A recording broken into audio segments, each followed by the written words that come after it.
The Knicks will celebrate St. Patrick's Day wearing their St. Patrick's night green. Yeah, that's a green for you too. That's about the best I can do on that one, Chris. Really important to get out of this. Listen, when you look at what we have with the ball to him, where he can be effective. He was just 2 of 10 last night and scored 4 points.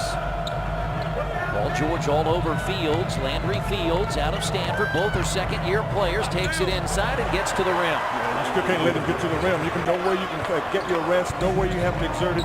And I think guarding Carmelo sometimes took away from what he could do offensively. Well, Jeremy Lin, a lot of people in the building here tonight to watch the second-year sensation. Takes it inside. Lin off balance. Jumper good. But he did a good job of setting his feet. Jeremy Lin averaging 15 points per game. To try to get his hands on things.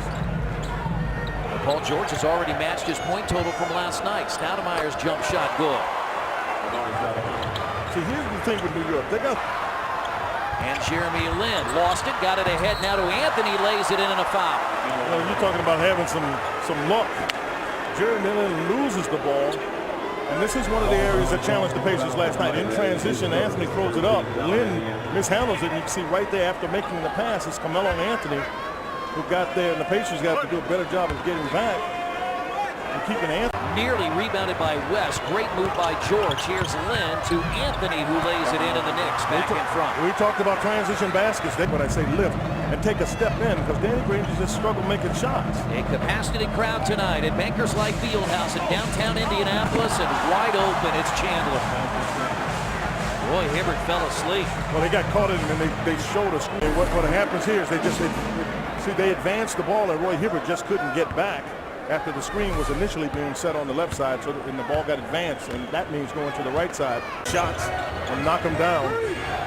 Here's Hill in the corner. His 3 is too strong, and Lin has the rebound. Tough to have to come in. The first shot you take is a 3-pointer, but that doesn't bother. That doesn't bother J.R. Smith. He doesn't mind doing that.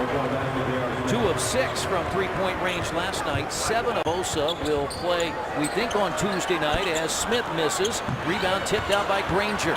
Now Jeremy Lin inside, banks it in. Oh, he took a tough shot because he went right at Roy Hibbert, who's got 2 fouls. And the reason he's able to get that one to go in because he threw it off the glass. And he got knocked down. 58-51. Lin comes off that screen. Chandler goes to the basket. Now Lin again. Well, he's getting a round of applause here. There are obviously a lot of Lin fans here at the game. But that was a very difficult shot to make. And it's a 9-point New York lead with just over. Which is what you're looking at, 121 points to win. That's going to be hard to do. So your defense has to be there. Anthony now to Lin. Shot clock at 7. Jeremy takes it inside and a foul. Boy, there's a good chance. I see what Frank is asking because he's thinking that Lin ran into, I thought into Roy Hibbert. So Darren Collison, see, this is where Collison can't get beat. Now he gets in now. So, boy, and he got away with a loose arm, too. If anything, I thought the foul was on Collison before he got to the basket. It was on Collison before the basket. Yes, we agree. That was where the initial foul should have. David West takes it inside, misses. Indiana, nobody there to get that loose ball. They all just sort of looked at it. Right, now they don't have numbers going back the other way. Now Lin has the mismatch he wants against Hibbert. He was able to take that ball, grab it, and when he grabbed it, he is tall and dead. Good defense here by Fields. But the offense is getting stagnant. David West. Yeah, the offense is stagnant. You got to get something going. That's a foul. Collison had the ball stripped. And here comes Jeremy Lin. Leaves it off for Stoudemire, and a foul the other way on Indiana. Well, it really Pacers are turning the ball over and having trouble getting back. Just not doing it on either sides of the ball. This one. And they got blown out in Orlando. Now Lin. Well, he has great body control. He really does. And Collison has got to get him under control because they had been pretty much shut off. They were trying to get it to Carmelo Anthony, had shut him off, and the shot clock was running down. And Lin availed himself and was able to get it on the glass. He's hit 4 of 5. That's a turnover. Paul George lost it. And here is the basket missed by Landry Fields, but another. And he tried to squeeze through here, and Chandler is able to. Chandler actually popped his hands, and here Collison just tries to prevent a basket because you have a foul out. Now the Pacers try to move it up quickly, and a bad pass by Collison. He will track it down. It was hit by Jeremy Lin. It was really good anticipation by Lin, as much as anything. He may not be in shape to play a lot because he just hadn't had to do a whole lot of playing. Oh, then nobody gets back. And Shumpert has his first field goal. He has 6. And you get it there, both, and then nobody gets back. That's the 13th foul against Indiana. They get a reset of the shot clock at 14. Lin. Boy, he's a tough-minded little guy, because I tell you what, I saw that Mike Woodson got added because he didn't go off the screen that was set by Carmelo Anthony, and still 4 to play. Lin scores at one end. Collison, who has played well tonight, but he's been turnover prone. And now Lin again buries his head into the lane and scores again. I'm telling you, he's tough as all get out. And Collison is having a tough time guarding, and they wanted that screen and roll to get the ball to Anthony, and he's just decided to take the ball himself. And the lead is 7 now after the Pacers had cut it our basketball. No, but you got 6 minutes. You've got plenty of time to let your effort get it going. 16 points for Jeremy Lin. He averages 15 on the year. He had 13 last night at Madison Square Garden. His first NBA start, he had 28 points and 8 assists against the Utah Jazz, and now Frank Vogel takes the timeout after the Pacers had started the quarter by cutting it to 1.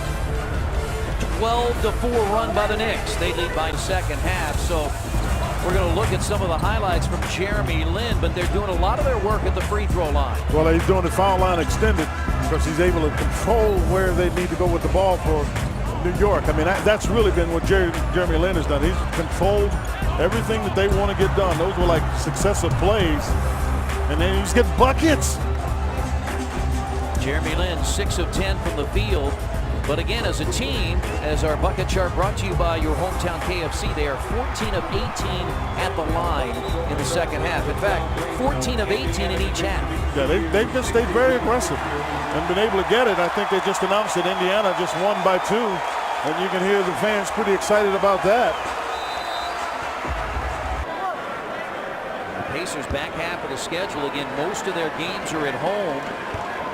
But you don't want to be in position where, again, this is a Knicks team battling for playoff position, and now they have a 10-point lead at 90-80. They're battling for playoff position. They're battling for an identity. This is a new staff. They have for all practical purposes. So they're still trying to find some things, and you don't want to let them find that they can beat you here in your home. 3.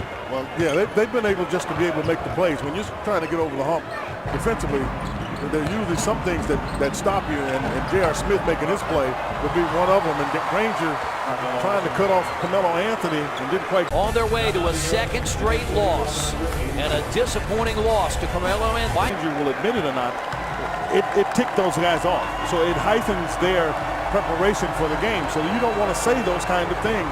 And I think that's just a lesson learned. And the one thing you got to do with the season, you don't get too many highs and too many lows. You got the next game, and you just figure out how to go get it.